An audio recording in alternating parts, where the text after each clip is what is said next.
Avis à tous les fans de Spider-Man, Spider-Man Homecoming avec Tom Holland est disponible sur Netflix. En effet, si vous ne l'avez jamais vu, c'est le moment de découvrir ce film. Et si vous l'avez déjà regardé, c'est peut-être l'occasion de le revoir. Spider-Man Homecoming raconte les débuts de Peter Parker dans le MCU. Ça se passe juste après les événements de Captain America Civil War, où on découvre un Spider-Man encore très jeune qui essaie de prouver à Tony Stark, donc Iron Man, qu'il mérite d'être un véritable Avenger.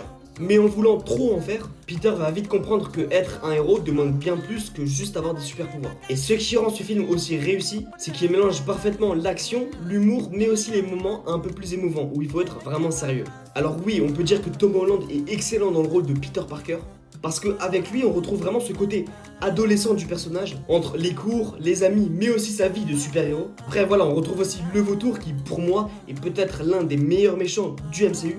Ses motivations sont ultra crédibles, mais il représente aussi une réelle menace et face à Peter Parker, je trouve que c'est particulièrement très réussi. Sans oublier bien sûr la scène de la voiture qui je pense aujourd'hui est encore l'une des scènes les plus célèbres de ce film. On retrouve aussi des scènes d'action très bien faites, très bien dynamiques. Donc ouais, Spider-Man Homecoming est un film encore une fois à revoir et à voir si tu ne l'as pas vu. Et donc bien sûr les gars, si vous aimez l'univers de Marvel, mais aussi l'univers de Spider-Man, ce film est clairement un film à voir ou alors à revoir. C'est disponible sur Netflix et n'hésite pas à me dire en commentaire si tu l'as déjà vu.